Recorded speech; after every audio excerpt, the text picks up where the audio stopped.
मेरे ख्वाबों में जो आए, आके मुझे छेड़ जाए।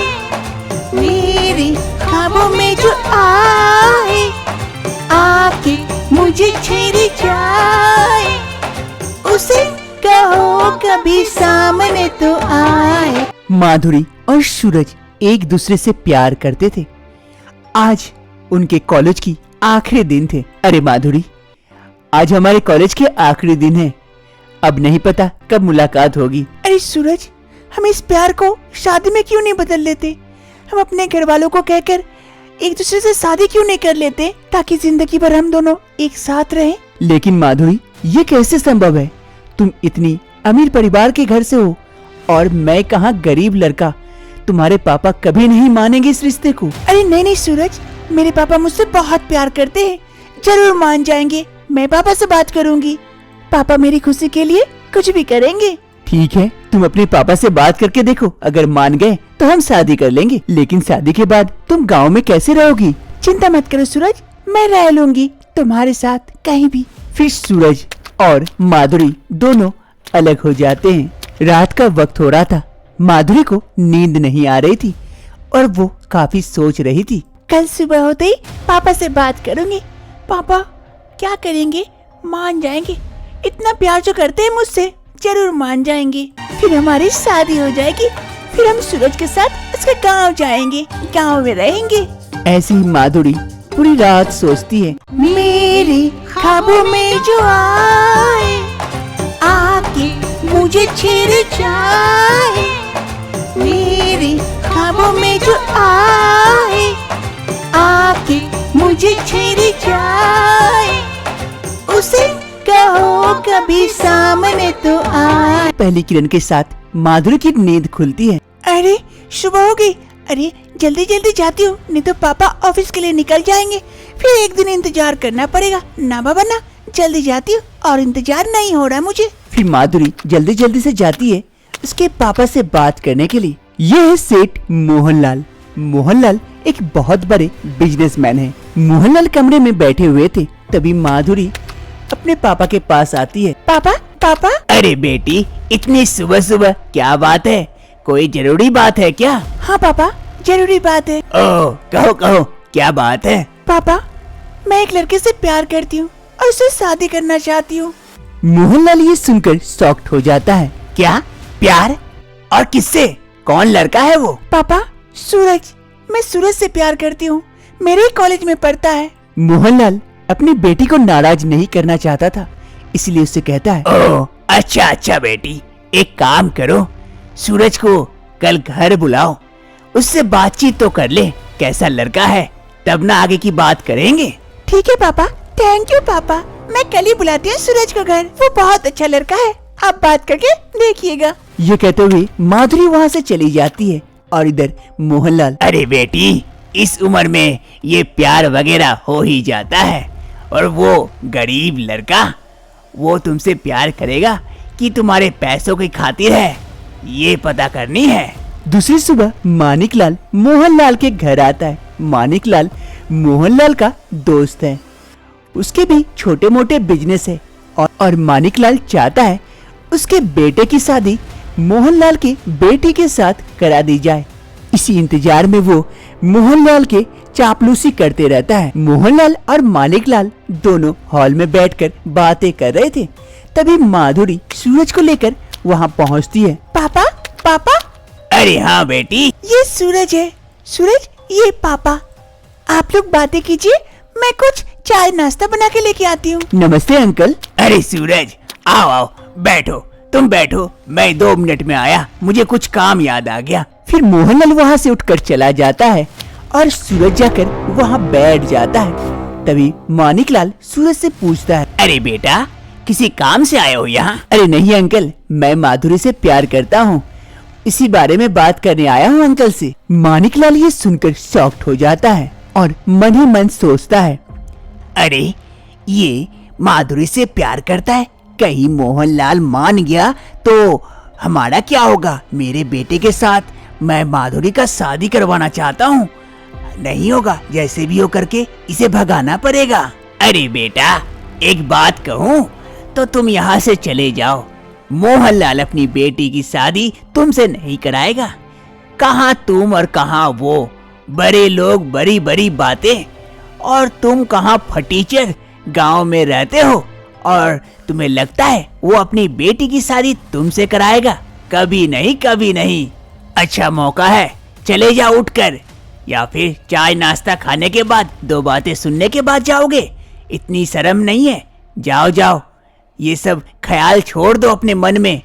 रातों रात अमीर बनने का प्लान बनाए हो, अच्छा खासा प्लान है, इसकी बेटी को फंसाकर। अरे अंकल, हम कोई प्लान नहीं बनाते हैं, माधुरी से प्यार करते हैं, इसीलिए अंकल से बात करने आए थे। लेकिन यहाँ आकर पता चला कि आप लोग कैसे हैं। माफ कीजिएगा, सच में मुझे यहाँ से चले जाना ही ठीक लगता है। माधुरी से कह दीजिएगा कि वो मुझे भूल जाए और किसी अमीर लड़के से शादी कर ले। ये कहते हुए सूरज वहाँ से चला जाता है। कुछ ही समय बाद मोहनलाल वहाँ आते हैं। अरे मानिक लाल, वो लड़का आया था, कहाँ गया? अरे वो तो क्या क्या बातें कर रहा था, फिर उठ के खुद ही चला गया। कुछ देर बाद माधुरी आती है नाश्ता लेकर। पापा, सूरज से बात हुई? सूरज कहाँ गया? अरे नहीं पता बेटा, मैं तो गया था थोड़ा सा अंदर, और सूरज न जाने कहाँ चला गया, आके भेंट नहीं हुई। सूरज ऐसा कैसे कर सकता है, बिना बात के चला गया? माधुरी और सूरज की कई दिनों से बातें नहीं हुई थी। सूरज अपने घर में बैठा हुआ था। माधुरी सूरज को ढूंढते ढूंढते उसके गांव पहुंच जाती है और गांव में इधर उधर पूछते पूछते अंत तक सूरज के घर तक। सूरज माधुरी को देखकर शॉक्ड हो जाता है। अरे माधुरी, तुम यहाँ कैसे तुम?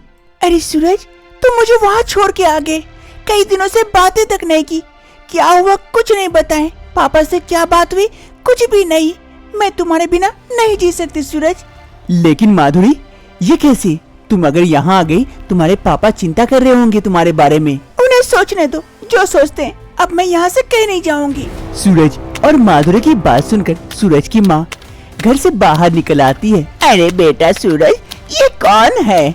नमस्ते माँ जी, मैं माधुरी, मैं सूरज से प्यार करती हूँ, उससे शादी करना चाहती हूँ। देखिए ना, आपका बेटा समझता ही नहीं है, मुझसे शादी नहीं कर रहा है और घर जाने के लिए कह रहा है। अरे बेटी, तुम तो बहुत सुंदर हो देखने में। अरे बेटा सूरज, सुंदर लड़कियों का दिल नहीं तोड़ा करते, इसकी बात क्यों नहीं मान लेते? इतनी सुंदर लड़की है, उससे शादी करोगे तो मुझे इतनी सुंदर बहू भी तो मिलेगी। बस माँ जी, और कुछ नहीं चाहिए, आपने मुझे बहू मान लिया, बस हो गई मेरी शादी। अरे माधुरी, वहाँ तुम्हारे पापा तुम्हें ढूंढ रहे होंगे, जाओ घर जाओ। पापा ढूंढ रहे होंगे तो ढूंढते ढूंढते यहाँ पहुँच जाएंगे। मैं तो यहाँ से कहीं नहीं जाने वाली हूँ। अब शादी करके रखो या बिन शादी के, मैं तो यहीं रहूंगी। अरे ना बाबा ना, बिन शादी के अगर यहाँ रहे, मोहल्ले वाले गांव वाले क्या कहेंगे? फिर गांव के एक मंदिर में सूरज और माधुरी दोनों शादी कर लेते हैं। इससे सूरज की माँ काफी खुश होती है इतनी प्यारी बहू पाकर। सूरज खेत में काम करता था। काम खत्म करने के बाद हाफ टाइम में सभी कोई आकर एक चाली पर बैठते हैं। सभी कोई टिफिन लेके आए थे खाने के लिए, लेकिन आज सूरज टिफिन लाना भूल गया था। अरे सूरज, आज टिफिन नहीं लेके आए हो क्या? अरे नहीं चाचा, आज भूल गया हूँ। सोच रहा हूँ जल्दी काम खत्म करके घर चला जाता हूँ। तभी पीछे से एक आदमी कहता है, अरे सूरज, वो किसकी मेहरारू आ रही है खाना लेकर?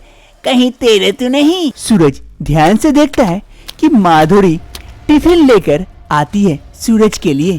माधुरी टिफिन लेकर पहुंच जाती है सूरज के पास और कहती है, ये लो सूरज तुम्हारा टिफिन, तुम घर भूल आए थे। अरे माधुरी, तुम्हें आने की क्या आवश्यकता थी? भूल आया था तो जल्दी चला जाता, फिर खाना खा लेता मैं बाद में। अरे नहीं सूरज, तुम भूखे रहोगे, ये कैसे हो सकता है?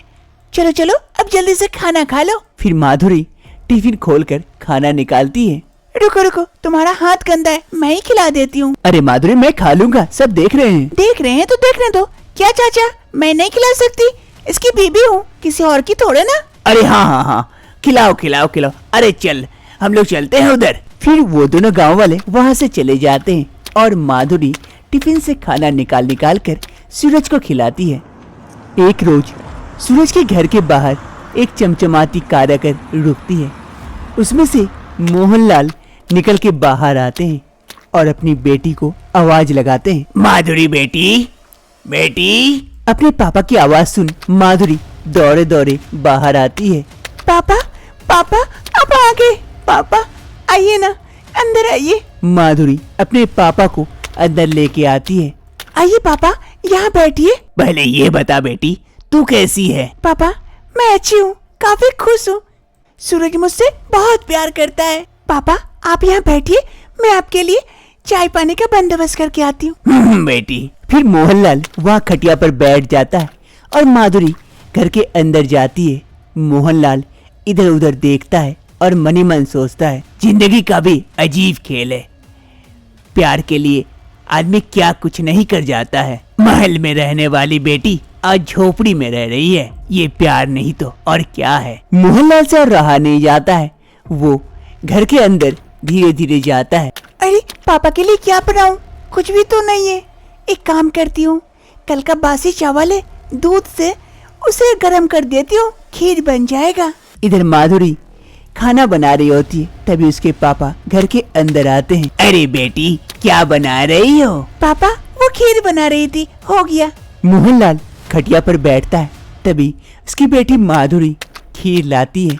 अरे बेटी, तुझे यहाँ किसी भी चीज की कोई दिक्कत नहीं होती है? नहीं पापा, कोई दिक्कत नहीं है, मैं खुश हूँ, काफी खुश हूँ। ये लीजिए खीर खाइए। फिर माधुरी अपने हाथों से अपने पापा को खीर खिलाती है। तभी मोहनलाल मन ही मन सोचता है, अरे इस प्यार के आगे मैं भी हार गया। प्यार सबसे बड़ा होता है। प्यार के लिए इंसान क्या क्या नहीं कर जाता है। मेरी बेटी महलों में रहने वाली कभी किचन तक नहीं जाती थी और आज यहाँ झोपड़ी में लकड़ी के चूल्हे में खाना बना रही है, तब भी उसे कोई दिक्कत नहीं हो रही है। ये प्यार नहीं तो और क्या है। ठीक है बेटी, चलता हूँ। अगली बार आऊंगा तो सूरज से भी मिलके जाऊंगा। ठीक है पापा, अपना ख्याल रखिएगा। फिर मोहनलाल वहाँ से जाने लगता है कि गेट के बाहर मानिकलाल खड़ा था। मानिकलाल मोहनलाल से कहता है, अरे मोहन, अपनी बेटी को साथ नहीं लाया? इस गांव में छोड़ के जा रहा है, वो मर जाएगी, लेके चलो साथ में। अरे नहीं नहीं मानिकलाल, वो ठीक है और वो खुश है। इससे बड़ी खुशी और क्या हो सकती है एक बाप के लिए। चलो यहाँ से चलते हैं। फिर मोहनलाल और मानिकलाल गाड़ी में बैठकर वहाँ से चले जाते हैं। इसीलिए कहते हैं प्यार सबसे बड़ा होता है। प्यार इंसान को कुछ भी करवाता है। बड़े ही कठिन से कठिन कार्य भी वो आसानी से कर जाता है। जैसे आज माधुरी ने महलों में रहती थी, लेकिन आज झोपड़ी में भी उसे कोई दिक्कत नहीं थी। खुशी खुशी सूरज के साथ रह रही थी। ये प्यार नहीं तो और क्या है।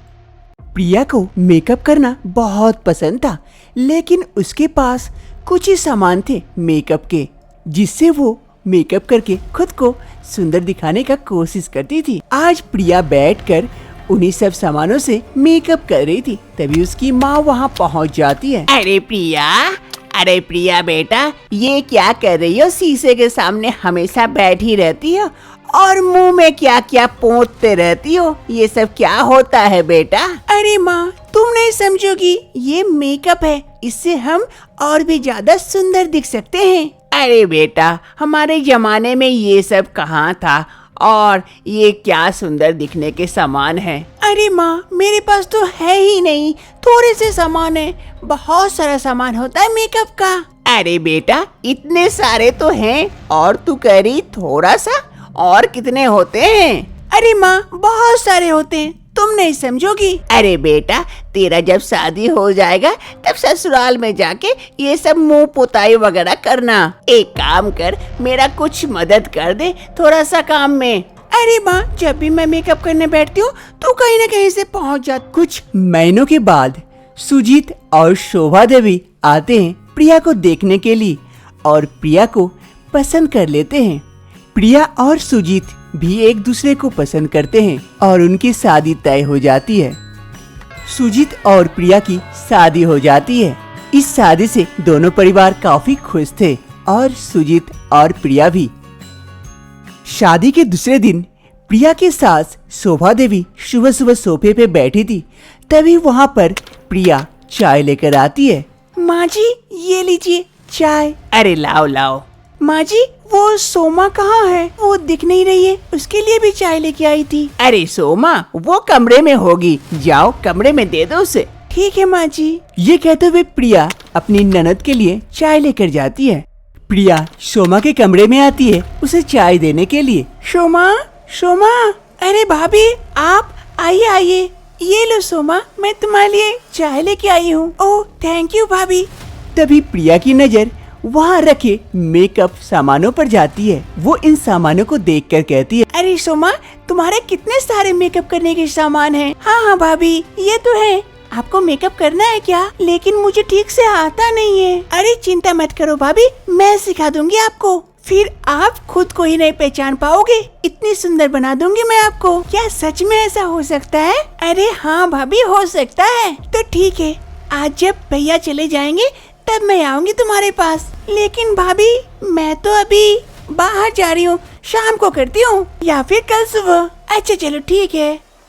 प्रिया हॉल में बैठी थी, तभी सोमा और उसकी सास वहाँ पहुँचती है। अरे बहू अपना ध्यान रखना, हम लोग शाम होते होते आ जाएंगे। ठीक है माँ जी, आप लोग निश्चिंत होके जाइए। फिर सोमा और शोभा देवी वहाँ से चली जाती है और इधर प्रिया घर पर अकेली होती है।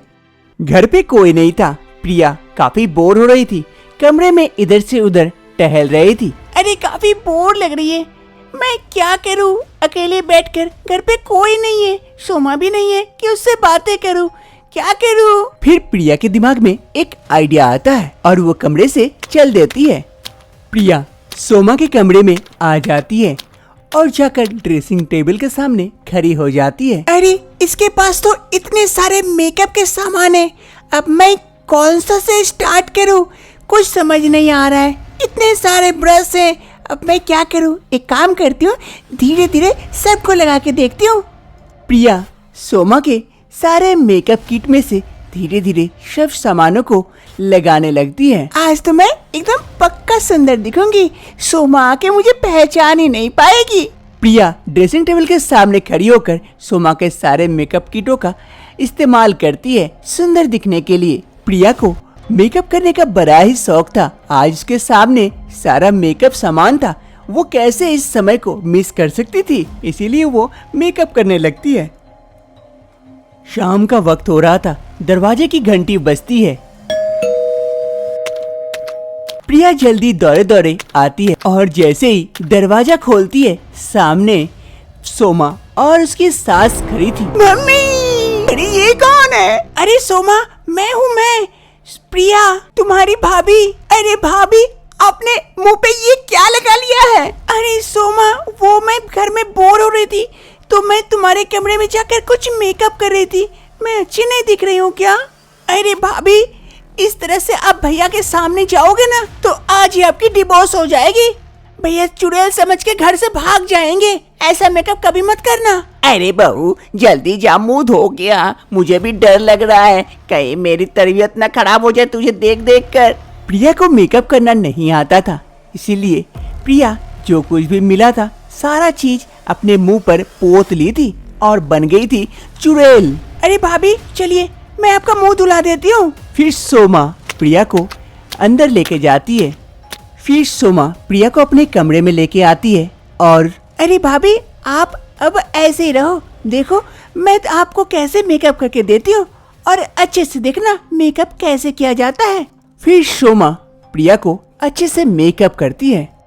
प्रिया कमरे में थी, तभी वहाँ पर उसका पति सुजीत पहुँचता है। अरे प्रिया, प्रिया, प्रिया जैसे ही घूमती है सुजीत की तरफ, सुजीत देखकर आश्चर्यचकित हो जाता है। अरे प्रिया, तुम इतनी खूबसूरत, मैंने तो सपने में भी नहीं सोचा था कि तुम इतनी खूबसूरत दिख सकती हो। आज क्या बात हो गया, इतनी खूबसूरत लग रही हो। ऐसा लग रहा है कि खुद चांद ऊपर से आसमान से नीचे आ गया है फलक पर। प्रिया को अपनी तारीफ सुनकर अच्छा लगता है। अब प्रिया को भी लगने लगा था कि मेकअप अच्छे से करने से पति को भी इम्प्रेस किया जा सकता है और अगर मेकअप ना आए तो पति को डराने के काम जरूर आ सकता है।